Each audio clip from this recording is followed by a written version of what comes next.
So thanks, Abigail, for having me, and Stu Kent for having me. My name's Nathan David. You can reach out to me. The best way to connect with me if you have questions that we don't have time to get to after this presentation is by going to linkedin.com/in, and my URL is Nathan P. David. So that's my social presence that I check the most. So feel free to connect with me there, and then we can chat and talk via LinkedIn. So today we're talking about preparing students for jobs, something that's very important. We're not just educating students, but we're making sure that they have the skills that they need in order to land jobs and have a successful career. So I did an analysis of 100,000 entry-level jobs, and I'm going to share that analysis with you, as well as provide some insights and tips on how to then take those learnings from this analysis and actually incorporate some strategies, activities, assignments into your course. So not only the insights from this analysis, but also some resources on how you implement on some of these insights. So about me, my name is Nathan David. As you know, I went to University of Dayton and I got my MBA at University of Illinois Urbana-Champaign with a specialization in digital marketing and business analytics. So I really focus in on digital marketing, and specifically within digital marketing, the analytics aspect of it. So the analytics and how we measure success, not just in vanity metrics, but in metrics that matter to the business, to the leadership team, that reflect business profits and business objectives. I have a lot of experience in industry. I started at Publicis Sapient, where I worked with Fortune 500 companies like Macy's and Citizens Bank. Then I moved in-house and I worked at Link Media 360, which actually was an agency as well. But then I moved in-house after Link Media 360 to Cleveland Clinic. At Cleveland Clinic, I was director of marketing growth, and it was a phenomenal opportunity. I was in charge of SEO, social media, online video, so their YouTube channel, as well as email. And we were in charge of driving as many people as possible to the website, to informational content. And we were driving, when I left, 15 million unique users to the website each month. And that's grown since I've left. So that was a phenomenal opportunity to do what we're talking about at a really large scale. I also, from the work I did at agencies, at Cleveland Clinic, I did a lot of training. So I trained a lot of different people on digital marketing. I onboarded people, and even worked with executives on helping them understand the importance of digital marketing and different strategies like SEO. That was my favorite part of my job. So I moved full-time into education 2 years ago.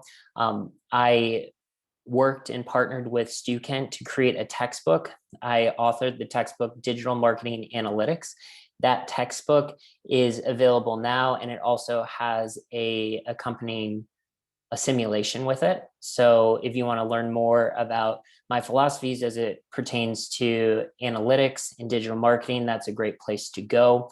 There's lots of resources there. I've also done some curriculum design work for Wharton School as well as Kellogg School, and I'm employed full-time at John Carroll University, where I teach marketing and communications courses.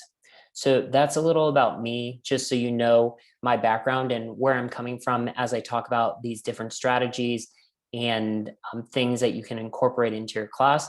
But the great thing about this analysis is that you don't have to trust me and take my word for it. I actually took primary data from job postings that can inform how you approach digital marketing in your classes and what tools you use within your courses. So what was the catalyst for this specific presentation? Well, I gave a presentation at the Digital Summit. And at the Digital Summit, I shared this slide. So this was the slide I shared. And the point I was making was it's important to not just teach digital marketing theory, but it's important to teach specific schools or specific tools, because when you look at job postings, companies are listing specific tools that are high in demand for the jobs that they're posting. So they're looking for people who have used Google Analytics. They're looking for people who have used MailChimp, so on and so forth. So I got a lot of positive response from this one chart, and I used data from Indeed for this chart. And so what I decided to do is go a little more in depth, look at more categories of tools, and redo this analysis for a more recent month. So the new methodology I used for this new analysis of over 100,000 job postings was to, again, refer to Indeed. So it's not referencing any job postings that are happening outside of Indeed. So just know that. That is one of the parameters. It's for only new job postings in May 2021. So I didn't consider any lingering job postings. So job postings that were posted in April and they were still live on Indeed in May. So that way we could get a better snapshot of what 1 month of job demand looks like and what tools companies are looking for, specifically for the United States. But if you live in a different country, you could use Indeed to look for data, or the search engine that is most common for jobs in your country for this sort of data. The thing I was excited about doing was refining my research to just entry level and full-time jobs. So entry level, because our students are not going to go and land a management or senior management job right out of college. So I wanted to make these numbers as relevant as possible to the students in your class and what tools were expected of them for entry level jobs. So what does Indeed consider entry level? Well, there's 2 ways that they can determine entry level.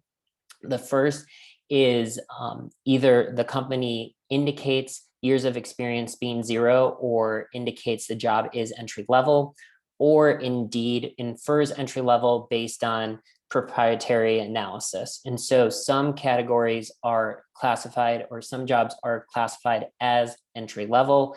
And so I use Indeed's categorization of entry level. Also full-time, which is important because we want our students to land in full-time roles with benefits that can be a solid foundation for their career, not part-time, not contractor roles. Also, these jobs contain exact mentions of the tool or platform that I'm going to be talking about. So there's a multitude of different tools that I looked at, and the job postings included exact mentions of that tool or of that platform.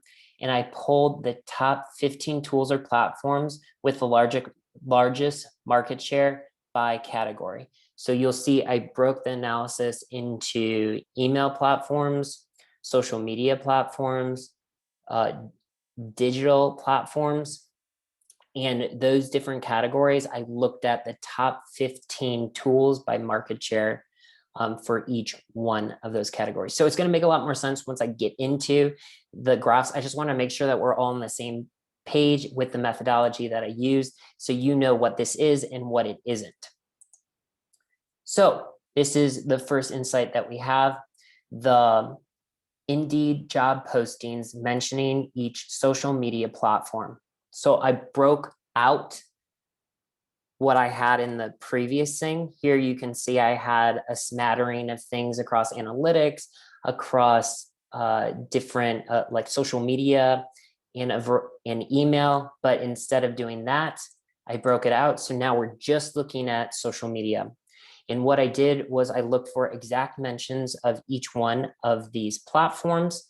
And this is the number of jobs in May of 2021 that explicitly mentioned each social media platform.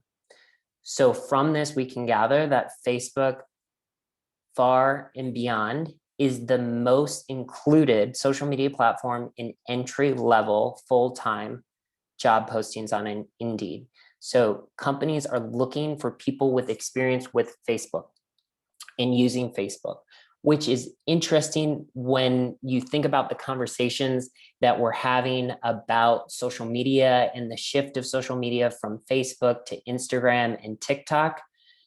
Facebook still has a dominant foothold when it comes to job postings. So companies are still looking for people with experience in Facebook. Even though your students will say Facebook's dead, nobody uses Facebook, companies are still hiring for Facebook. Instagram is number 2, then Twitter, then YouTube, and then TikTok. So surprisingly, not a lot of companies are hiring for TikTok, most likely because it's not as mature and it's not as easy for companies to actually create strategies and determine what they're going to do on TikTok. So these were the ones that had enough data for me to share. The other social media platforms really didn't have any job postings that were mentioning them. So this is a look at social media platforms. If you can only teach one social media platform in your course, focus on Facebook, and then work down the list from here. If you're teaching based on where the jobs are and where people are hiring. Next, let's look at analytics tools. So there's a lot more analytics tools. This was a little more challenging than social media platforms. Obviously, there's a finite amount of social media platforms that have sizable market share. There's a lot of different analytics tools, but I looked at the most common ones with the largest market share, and these were the results.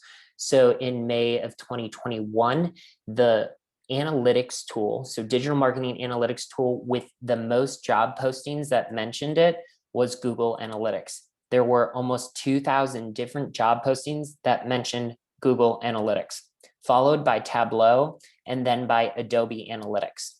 So those were the most frequently mentioned in job postings. Something that surprised me about this data is how frequently Adobe Analytics was mentioned within this. I always am of the mindset that Adobe Analytics is very rarely desired in terms of a skill set, but there's definitely some demand out there for Adobe Analytics. With that said, it's very hard for us to teach Adobe Analytics because we don't have very straightforward ways like demo accounts like we do for Google Analytics. Beyond those top 3 performers, Google Data Studio had a lot of listings, Google Search Console, SEMrush, Domo, Google Tag Manager, Moz, Screaming Frog, and Hotjar.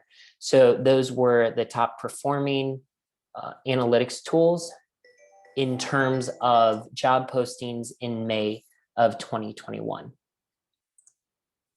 Jumping to CMS. So now we're looking at content management systems, what a website is built on, what is the backbone and structure of a website. This is important because if somebody wants to be a web manager or help market a company using a website, they need to know a specific CMS. And companies are very intent and explicit about what they want because they're already using HubSpot or they're already using Drupal, and therefore they want someone with that specific experience. So looking at these top CMSs, here are the ones that were mentioned most frequently. WordPress, not surprising, is mentioned most frequently in job postings, followed by HubSpot, then Shopify. Shopify is an e-commerce CMS. And then you can see everything else trailing behind that. So really the 3 CMSs that have the most traction are WordPress, HubSpot, and Shopify. Finally, I looked at the email platform mentions. And so there's a lot of different email platforms that you can use in order to send marketing communications. Many of them have barely any traction in terms of being listed in job postings. These were the 4 that were most mentioned within job postings. The number 1 is HubSpot, then followed by Constant Contact, MailChimp, and Marketo. So those are the different email platforms that are being mentioned within job postings. So with that said, here's a quote from the Digital Marketing Institute that I love. 74% of marketing executives recognize that marketing organizations face a critical talent shortage due to lack of digital skills. To cope, nearly half of the executives say they'll focus more on recruitment. So this is just underlying the fact that executives are hiring for digital skills and they see a lack of these digital skills. So if we can give our students these digital skills, then we can prepare them and equip them to perform in the job market. This I've shared before, but I think it's important. I talk a lot about job skills and training students on job skills and specific platforms, but that's not the full picture. There's obviously a balance between job skills and theory. So what I'm saying today is not to throw out all the theory that you have in your digital marketing classes and only teach job skills. Balance theory and job skills. And then when you inject job skills, think about the platforms and incorporate in the platforms that have the most demand that companies are hiring for, because those job skills will be the most valuable to our students. But theory has a place, and if you have good theory, you can take that with you throughout your entire career. Job skills will help you get your foot in the door, but the next year you're going to probably have to learn new tools and new ways to market online as digital marketing changes so rapidly. By giving students these job skills, you're giving them resume builders, you're giving them things that they can put on their resume that will make them stand out, that are clear indicators that they would be a good fit for a job, especially when those job postings like those on Indeed are explicitly mentioning the tools and platforms that they have experience using from the class. So hands-on experience with digital marketing tools differentiates must-hire job applicants from the rest. And that's my personal belief from being a hiring manager and seeing lots and lots of different resumes, interviewing lots and lots of different candidates. The candidates who had actually used the platforms that we used at our company were the ones that went to the top of the list, because it was easiest for me to understand and say, how would this person perform in this position? Because I could see their past experience and reflect or project that out to how they would perform within our company using the tools that we use at the company. So with that said, that was a lot of information, right? About the research that I did and the frequency of mentions of different tools and platforms within Indeed job postings. Before I get into the next step, which is, okay, now we know, right? We know what skills are in demand. How do we incorporate them into our class? Before I get there, are there any questions that we can chat through on that first part, that job analysis? So what we'll do is, if you can raise your hand, and then I can unmute you and you can ask your questions.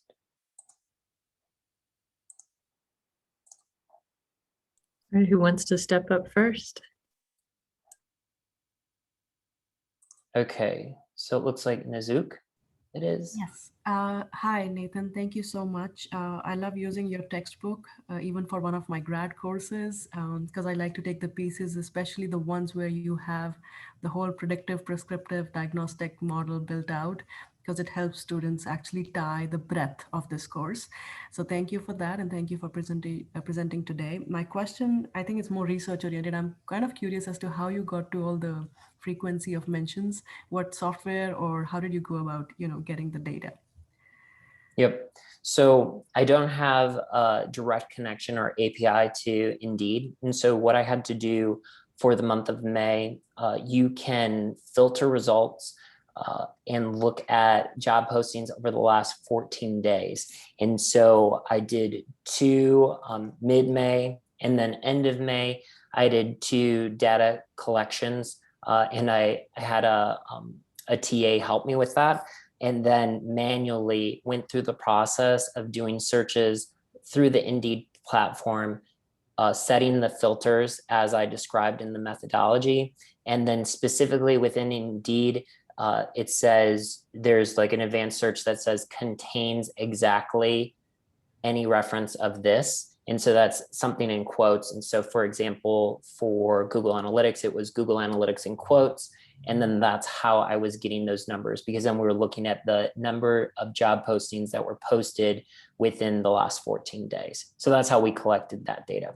That's unbelievable. Thank you so much. And in fact, I trust this even more because it's not through a software, which I still hesitate sometimes to believe in, but you did it actually manually. So that's incredible. Thank you so much. Yeah.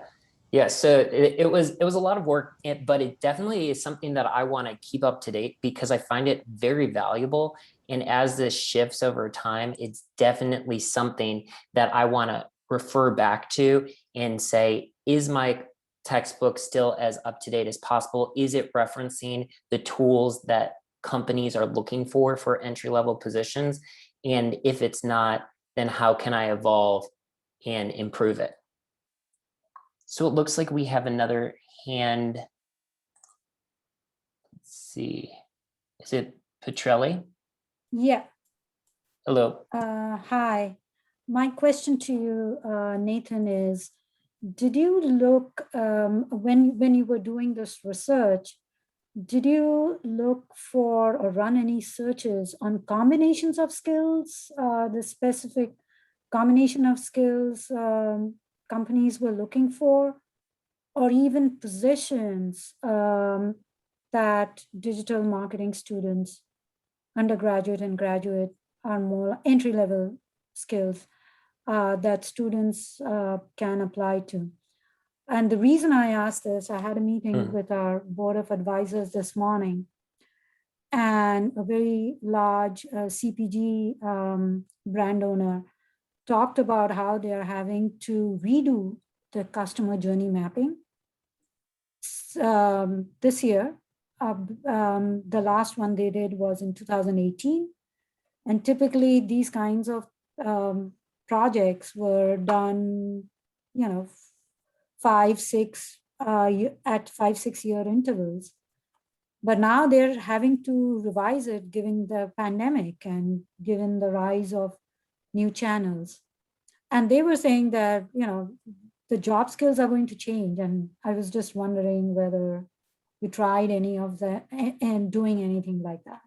Yeah, I think that would be a great next step, is to look at combinations, which is actually a possibility, and look at combinations of skills. And before I do that, I'll look at ways to automate that search process. Sure. But it would be nice to know, are a lot of people posting for Facebook experience and Google Analytics experience? Like, one that would probably be likely is WordPress experience plus Google Analytics experience. But I didn't look at that. It was just purely the single focus on the skill by itself, not in combination with other skills. The other thing that you touch on, which would be interesting, is what are the job titles? But more my philosophy for this was, let's give them the skills and then they apply for whatever job that's out there that requires that skill. But obviously there's different job titles that they're using, whether it's social media coordinator or website admin, analyst, whatever it might be. So there's a lot more that we could dive into. Definitely. Thank you for those thoughts. Thank you. And I agree with your last point. Thank you. Perfect. Any other questions before we move on?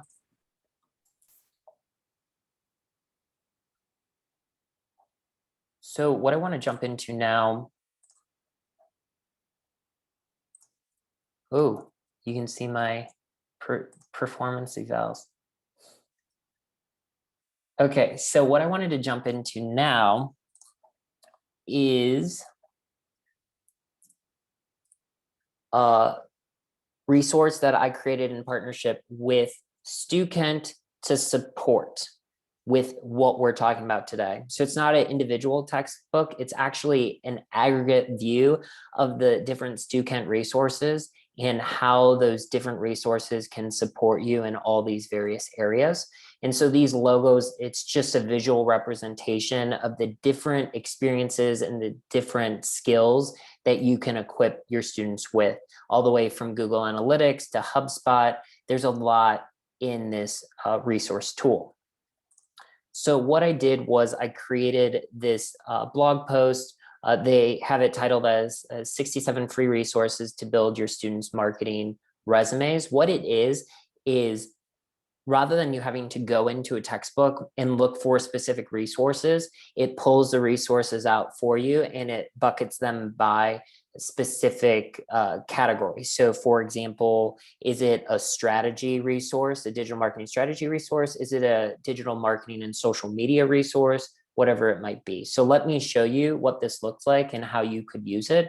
But the nice thing is instead of having to dive into every single textbook that Stuken has, this can help you quickly locate something that you would like to incorporate into your class and then go into the textbook and get that resource. So it doesn't remove the step of going into the textbook. It just helps to surface and bubble up all those resources that are, it's just a gold mine of resources that are in the textbooks across the entire portfolio that Stuken has.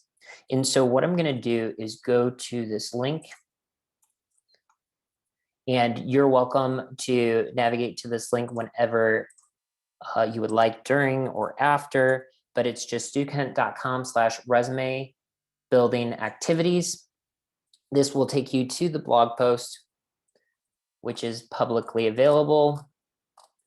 And there's just a little synopsis of what this is, why it's important to give your students these types of skills.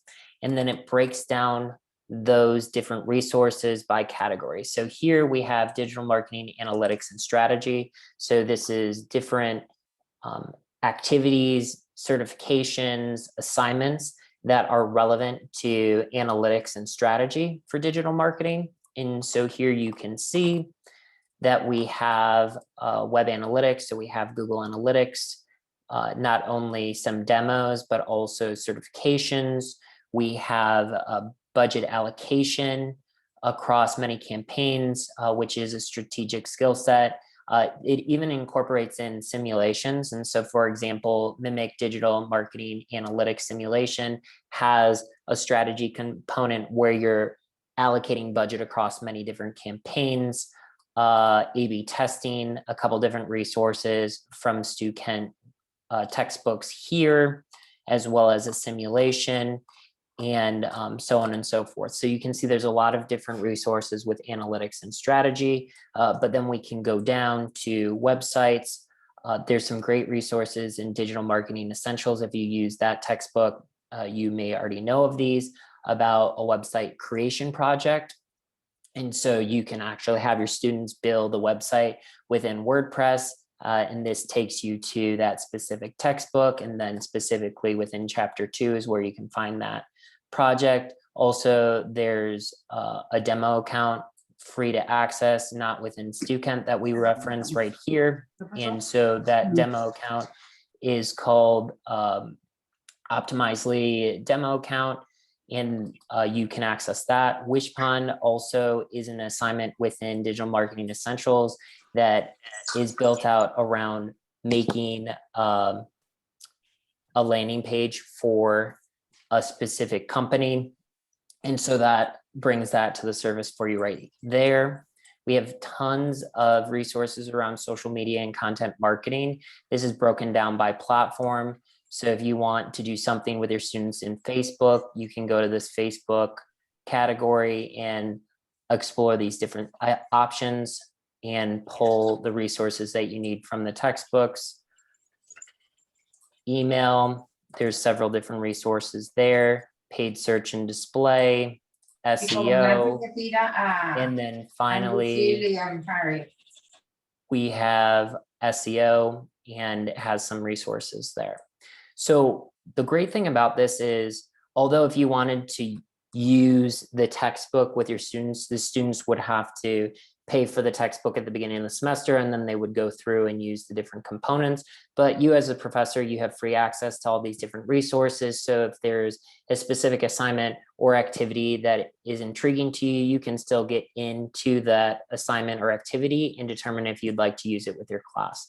So the whole point of this is to surface, bubble up to the top, the resources that are buried in the textbooks. And so if you're not, in one of the textbooks, every day or every semester, then this surfaces some of those resources that you might not know exist.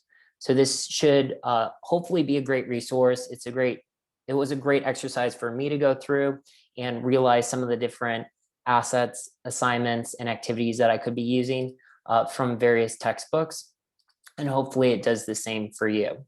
So that's how I think about taking those insights that I have from the top performing tools and platforms, and then with that knowledge, go to StuKent, get some resources that make sense and can support my delivery on those platforms and tools, and then incorporate it back into my class.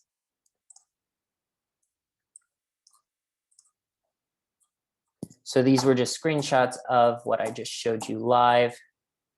And that's everything that I had, but we do have time for questions. This is the URL that I was talking about with all those links to resume building activities. So stukent.com/resume-building-activities. And that's where you can find all those activities. Abigail, just to confirm, you'll be posting the slides from this presentation and the recording on the website, correct? Yep. Everything will be available for you all to view and go through later today or tomorrow or Wednesday. I don't know for sure. It takes a little time for these things to get downloaded. Perfect. Yep. So this all will be available if you want to refer back to it in the future. So since we have some time, are there any other questions that people have? Yeah, we did have one question come in. I think it's a really good one.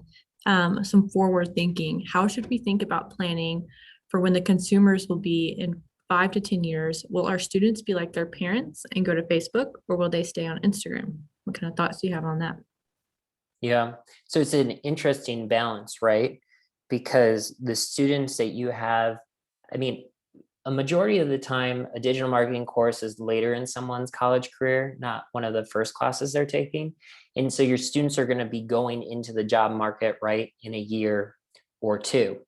And so the way I think about it is what skills are demanded by the industry right now, because I want to give them those hard skills so that they can get their foot in the door. And then over time, they'll learn new things. In 5 years, yeah, I think when we do this analysis in 5 years, it will be Instagram, it will be TikTok, maybe Snapchat, that are going to be a majority of jobs are requesting people to have experience in those areas. We're just not there yet. A lot of companies are still hiring for Facebook.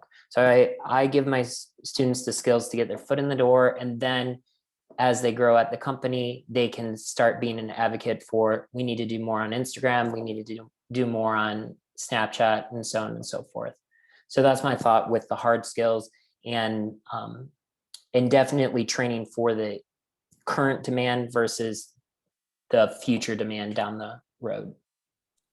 Do you have any tips on exploring Tableau? Yes, so Tableau is a little more challenging because it can be expensive. And one thing that I've done is what I introduce my students to is Data Studio. The reason why I introduce my students to Data Studio is because it's a free visualization tool that's very similar to Tableau. It's like Tableau Lite, and every day it's getting better and better. So the way I navigate that, since Tableau is difficult to get students into, is by instead getting them into the free tool, saying that this is Data Studio, this is how you use it. And then in one class, I'll do a live demo of Tableau. So you would be the only one who needs access, and show them the similarities between Tableau and Data Studio. So that's how I navigate that. Although Tableau is more in demand than Data Studio, I lead with Data Studio and have them get their hands dirty doing that. And then I'll show them Tableau, and that just requires me to have a license, not everybody. Awesome. Thank you for that. And then Randy Harrison, you have your hand raised. Would you like to come on stage? Sure, I would. Yeah. One of the things that Well, I love the HubSpot stuff. I also bring in a lot of Salesforce, and I'm just curious. One of the things that I've been experimenting a lot with is to, in the spirit of lifelong learning, getting students weaned on the idea of self-serve assets, along with, I use a lot of Stuken stuff as well. But for instance, HubSpot Academy or Salesforce's Trailhead, just so that, because I'm finding that there's a learning curve to actually figure out how to, when there are no external guardrails, those guardrails of that lifelong learning stuff comes from you. And I'm kind of curious if you get into that with the work that you've been doing and what you see. Yeah, I definitely hear what you're saying. If you can get them to get used to using some resources like the HubSpot Resource Center and Trailhead. So I don't get too much into that because I try to direct them to specific things. So like the demo account for Google Analytics, for example, and have them work within that. The biggest thing for me is trying to get them to have hands-on experience with the various tools. But that, what you're saying has me thinking about potentially doing a project or an activity where you say, here's, 5 different resource hubs that you can use throughout your career, and you can stay up to date as things evolve and change, because they won't be the same 5 years from now. And then have them do some sort of activity where they discover some sort of insight or review some sort of article, but get them used to that process. Is there anything that you do to have them actually actively use those platforms? Well, actually, one of the things that I do is I've actually had some fully accredited courses on both HubSpot and Salesforce, but the first thing that I have them do traditionally will be to, around a specific client that's either a real client or something that, I put out there, would be to have them basically build a landing page and a call to action and a pillar content concept. Just, they don't have to flesh it out, but just what it would be. And I basically key them to either some Salesforce assets or HubSpot Academy's assets and say, here's how you find this stuff, now do it. And create a flipped assignment kind of environment, and then have them come back after they struggle through, try to figure out how to figure it out. And then, kind of connect some of the dots and then kind of wind them up and let them go on their way. Because usually once they have one of those types of experiences, then they kind of test the water and they realize that it's something that's within their purview to do. That's kind of how I've kind of created that kind of pathway into those types of platforms. Yeah, and I love that, because rather than having to provide all the explicit instructions, you teach them, how to fish. So you're teaching them where to go to get the information. Yeah, I love that. Yeah. I'll definitely think about how I can incorporate that into mine. But a lot of what I do right now is just, getting them into the exact tool and then providing instruction from me on how to use that tool. But I think that that's the next level of having them then think about, now you don't have me as a reference, how are you going to figure out to do this new thing or something Exactly. different? Perfect. Thank you, Randy. Thank you. All right, one more from Michelle, and then we'll have to end. What are your thoughts on Hootsuite Academy? Hootsuite certification, is it an in-demand skill? Would you recommend focusing on HubSpot or Google Analytics more? Yes, so Hootsuite isn't as frequently used in business as like the direct platform interface. And so Hootsuite definitely, and other managers like Sprout Social definitely have a place, but more often people are going directly into platform and they're posting that way. And one problem with Hootsuite is sometimes if you don't have, a paid account and the thing's set up correctly, then you can lose some of your organic reach because you're publishing not natively onto the platform.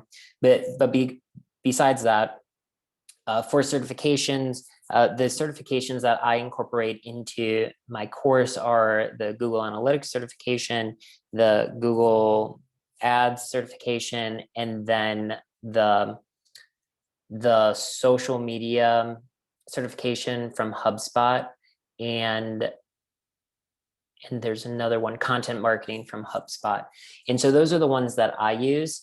I don't know that the nice thing about the social media from HubSpot is it's more broadly applicable to social media in general. The Hootsuite certification is specific to using their platform. So I would think that the HubSpot would be more attractive to someone hiring because they're like, oh, this can apply to a variety of different things. If a company is using Hootsuite, I would encourage a student to get certified in Hootsuite and then put that on their resume if they see that listed within the job description. But yeah, I don't incorporate Hootsuite into my course. Awesome. Thank you. So up next we have, let me check real quick. We have 3 more breakout sessions, so don't miss out on those. Thank you. Virgil just posted that in the chat. So different links for each session. And then we'll see you there in a little bit. But thank you so much, Nathan. This was a really great presentation. Again, this has been just a really bomb day, everybody. So thank you. This is really good. And don't forget to check out the 67 free resources blog post. Thank you. Bye, everybody.